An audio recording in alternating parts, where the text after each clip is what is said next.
যেহেতু আমাদের খেলাগুলো পরপরই হচ্ছে, আমরা খুব বেশি সময়ও পাচ্ছি না ট্রেনিংয়ের জন্য।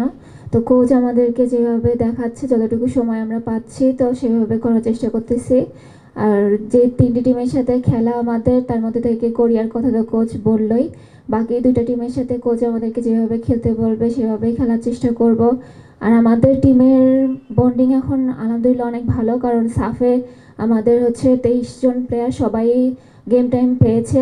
তো সবার মধ্যে একটা আত্মবিশ্বাস আছে যে আমরা এফসিতে গিয়ে ভালো কিছু করব। সবাই আমাদের জন্য দোয়া করবেন। এই ম্যাচগুলো আমাদের জন্য খুবই কাজে আসবে, কারণ আমরা তো নর্থ কোরিয়ার সাথে খেলতে যাব অস্ট্রেলিয়াতে।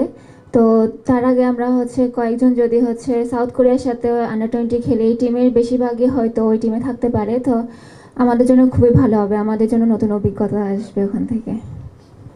অবশ্যই আমরা আমাদের লক্ষ্য নিয়ে যাব যে আমরা যেন কোয়ালিফাই করতে পারি। তো আমাদের সর্বোচ্চ চেষ্টা করব যাতে আমরা কোয়ালিফাই করতে পারি। ওটা ওখানে গিয়ে তারপর বলবে। এখন আমরা শুধু আমাদের ট্রেনিংটা করতেছি, কোচে বলতেছে ওভাবেই করতেছি। ওই টিমটাও ভালো, এই টিমটাও আলহামদুলিল্লাহ ভালো। তো আমরা চেষ্টা করব যাতে আমরা হচ্ছে কোয়ালিফাই করতে পারি। আমরা মায়ানমার থেকে খেলে আসার পরে কোচ আমাদেরকে কয়েকজনকে কিন্তু রেস্ট দিয়েছিল সাফে।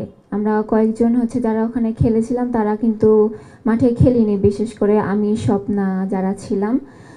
তো ওখান থেকে আমাদের রিকভারিটা কোচ যেভাবে মনে করেছে আমাদেরকে দিয়েছে। এখন কোচ তখনই বলেছিল যে হচ্ছে তোমাদেরকে হচ্ছে এফসির জন্য খেলতে হবে ভালোভাবে।